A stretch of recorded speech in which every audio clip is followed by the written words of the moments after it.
Welcome to infinite stories in Hindi. आप सभी लोगों का हमारे चैनल पर स्वागत है।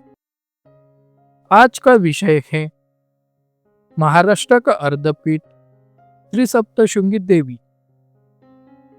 लेकिन क्या आप जानते हैं आखिर माता ने अपने ही पुजारी को शिरडी के श्री साईं बाबा के पास क्यों भेजा? क्या कारण था? क्या ये केवल संयोग था या एक गहरी दैवी योजना? आज हम जानेंगे श्री साई सच्चरित्र के अध्याय 30 की वह अद्भुत कथा, जहाँ देवी और श्री साई बाबा का दिव्य संबंध स्वयं प्रकट होता है। यह कथा है नवस की, व्रत की, विस्मृति की और ईश्वरीय योजना की। वनी में सप्तशृंगी माता के पुजारी थे काकाजी वैद्य। नित्य पूजा अर्चना उपासना यही उनका जीवन था। एक समय ऐसा आया जब संकटों ने उन्हें घेर लिया। मन अशांत हो गया। उन्होंने माता से प्रार्थना की, माँ तू ही मेरी रक्षा कर, मुझे इस संकट से मुक्त कर और मन की शांति दे। एक रात भोर के समय उन्हें स्वप्न आया। स्वप्न में माता प्रकट हुई और बोली, अरे बाबा के पास जाओ, वही तुम्हें मन की शांति मिलेगी। इतना कहकर देवी अंतर्धान हो गई। काका जी सोचने लगे, ये बाबा कौन है? उन्हें लगा शायद त्र्यंबकेश्वर के भगवान। वे त्र्यंबकेश्वर गए, 10 दिन वहां रुके, रुद्राभिषेक किया, पूजा की, आराधना की। लेकिन मन को शांति नहीं मिली। निराश होकर वे वापस वनी लौट आए। फिर से माता के चरणों में प्रार्थना की। उस रात फिर स्वप्न आया।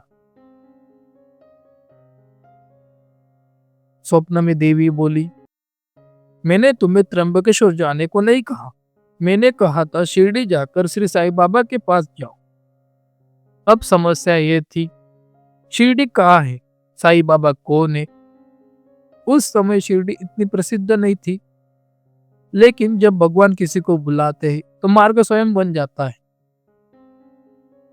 उसी समय शिरडी में एक प्रसिद्ध ज्योतिष आए।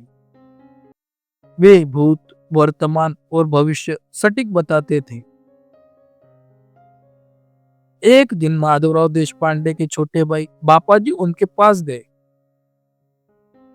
ज्योतिषी ने कहा, आपके ऊपर देवी की बाधा है। आपकी माता ने जो नवस किया था वह अधूरा रह गया है। यह सुनकर माधवराव को सब याद आया। बचपन में माधवराव गंभीर रूप से बीमार पड़े थे।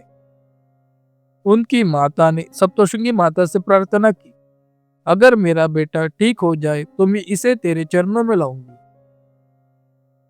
बेटा ठीक तो हो गया, लेकिन नवस पूरा नहीं हुआ। बाद में उनकी माँ के स्तनों में घाव हो गए थे। उन्होंने दूसरा नवस किया, यदि मैं ठीक हो गई तो चांदी के स्तन अर्पित करूंगी। वह भी ठीक हो गई, लेकिन यह नवस भी अधूरा रह गया। मृत्यु से पहले माँ ने माधुराव को याद दिलाया नवस पूरा करना। लेकिन समय बीत गया, 30 वर्ष निकल गए, पर नवस वैसा का वैसा ही रह गया। अब माधवराव ने निश्चय किया। वे सुनार के पास गए और चांदी का सुंदर स्तन बनवाए और वे सीधे साईं बाबा के पास पहुंचे और उन्होंने कहा, बाबा आप ही मेरी सप्तशृंगी माता है, आप ही इसे स्वीकार करें और मेरी माँ को मुक्त करें। साईं बाबा मुस्कुराए और बोले, नहीं, तुम स्वयं सप्तशृंगी जाओ, देवी के चरणों में ही नवस पूरा करो। माधवराव सप्तशृंगी पहुंचे। वहां उनकी मुलाकात काकाजी वैद्य से हुई। जब काकाजी को पता चला कि ये शिरडी के साईं बाबा के भक्त है तो वे अत्यंत प्रसन्न हुए। उन्हें समझ में आ गया, माता ने ही यह मार्ग बनाया है।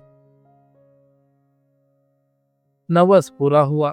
काकाजी माधवराव के साथ शिरडी आए। मस्जिद में प्रवेश करते ही जैसे ही उन्होंने साईं बाबा के दर्शन किए, उनकी आंखों में आंसू भर आए। ये वही बाबा है जिनके पास माता ने भेजा था। वे बाबा के चरणों में गिर पड़े। बाबा ने प्रेम से आशीर्वाद दिया। 12 दिन शिरडी में रहकर काका जी ने मन की पूर्ण शांति प्राप्त की। यह कथा हमें क्या सिखाती है? देवी और गुरु अलग नहीं है। देवी शक्ति एक ही है, कभी माता के रूप में, कभी सदगुरु के रूप में। जब समय आता है, भगवान स्वयं अपने भक्तों को बुलाते हैं। भक्त नवस भूल सकता है, लेकिन देवी कभी नहीं भूलती। अगर यह कथा आपको भावुक कर गई हो तो कमेंट में लिखे जय साई राम और जय सप्तशृंगी माता। धन्यवाद।